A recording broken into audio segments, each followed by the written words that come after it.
من أنت بيا؟ بنغالي بيا أنت؟ ايش اسم بنغالي؟ دقيق بنغالي ايش اسم؟ ايش اسمك انت؟ نيم لينا انت؟ ديانا ايش؟ صوفي نوري ها؟ نوري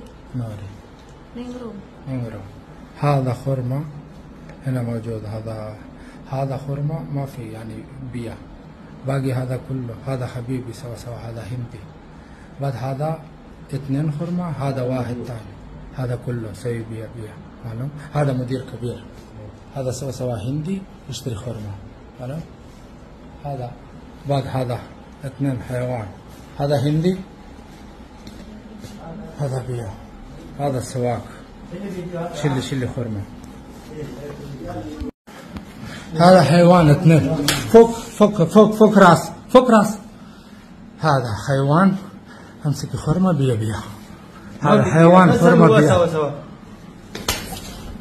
ما في قرقر حيوان لا تتقرقر حيوان هذا الشرموت حيوان هو يمسك انت 2 أنا في شركة هو سوي بيا انت أنا في شركة أنا هوليداي انت لحاله يجي انت قلبي يبغى يجي اوكي انت Bismillahirrahmanirrahim. Assalamualaikum warahmatullahi ta'ala wabarakatuh. Salam sa mga pagalitano, mga Muslim. At ganun din po sa mga kapatid po namin na mga Christian. Isang pagbati po na magandang gabi po sa ating lahat. Lalo na po sa mga kapatid po namin na nasa ibang bansa. Ay sana po nasa maayos kayong kalagayan at nasa magandang pangangatawan ang bawat isa po sa inyo dyan. So ayan po guys, yung mga pangpatunay po na yung mga kababayan po natin pag nasa ibang bansa po sila, ganyan po yung mga ginagawa nila. So hindi po natin alam kung may mga pamilya yan o may mga asawa yan, sapagkat kapag tinatanong mo yung isang kapatid po natin dyan kung may asawa na o wala, ang madalas nilang sinasabi na wala silang mga pamilya, single sila pag nasa abroad po sila. So nakakalungkot po mga kababayan na hindi na po nadala yung mga kapatid po natin na mga Pilipina na nandyan sa ibang bansa po. So hindi po nila napanood yung isang kababayan po natin na grabe po ang ginawa ng mga ibang lahi sa kanya. Sobra hindi po makatao. Kaya hindi pa po nadala yung mga kapatid po natin dyan.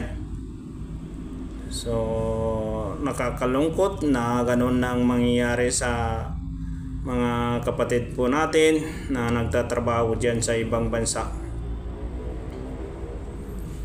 So yung mga kapatid po natin na mga Pilipina dyan, kung matino kang babae ay hindi ka po sasama sa mga ganyan mga samahan na may kasama pong mga lalaki na may mga partner po sila. So kawawa naman po yung mga pamilya nyo dito sa Pilipinas na umaasa na wala kayong ginagawang masama dyan. Ayun pala, sa halip na nagtitiwala po yung mga asawa nyo, yung mga mister nyo na iniwan nyo dito sa Pilipinas, dito sa bansa po natin, pag mapanood po nila yan mga ginagawa nyo ay hindi po malayo na masisira po ang inyong mga pamilya hanggang sa tuluyan na po mawasak. Ang kawawa po dito guys yung mga anak ninyo. Kung sakali sino sa inyo ang may anak na naiwan dito sa Pilipinas, so nakakalungkot na ganun ang makikita nila, lalo na po yung mga mister ninyo Sobrang sakit po mga kababayan.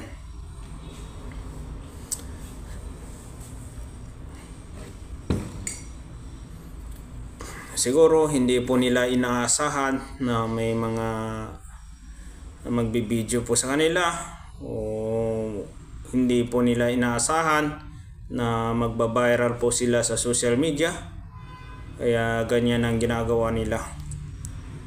Gaya po ng sinasabi ko, pag makalampas po ang isang kababayan po natin dito sa Maynila, pag nandyan na po sa abroad, yung iba, hindi naman lahat pero karamihan po, ang ginagawa po ng mga kababayan natin ng mga Pilipina ay nakipagpartner sa mga ibang lahi. Ang katuwiran po nila ay pangpalipas ng oras daw po, para po hindi sila masyadong malulungkot dahil malayo po sa kanilang mga pamilya. Hindi po nila alam na unti-unti na po masisira ang inyong mga pamilya dahil po dyan sa mga ibang lahi. Karamihan po ng mga kababayan po natin na pumupunta po sa ibang bansa, ayan po yung maging dahilan na pagkasira na pamilya, yung mga ibang lahi na yan.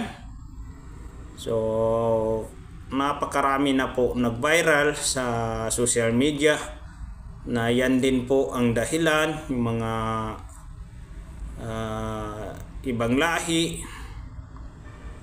So ewan ko sa mga kapatid po natin ng mga Pilipina kung ano yung nakikita nila sa mga taong yan.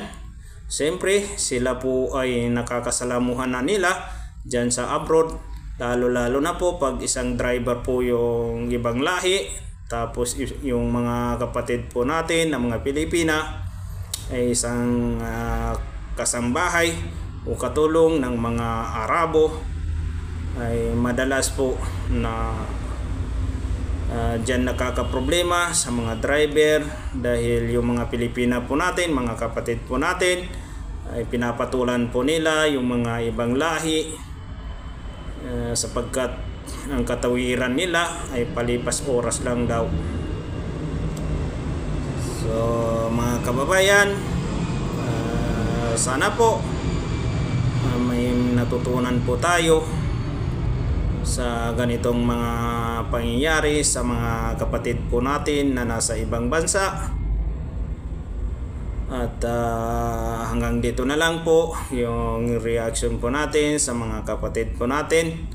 Maraming salamat po sa mga sumusuporta po sa itong bagong YouTube channel po natin. So napakalaking bagay po. Muli po, ako po ay bumabati na magandang gabi po sa ating lahat at sa mga kapatid po namin na mga Muslim. Makin siya po taman, ibiti alatano. Wassalamualaikum warahmatullahi ta'ala wabarakatuh.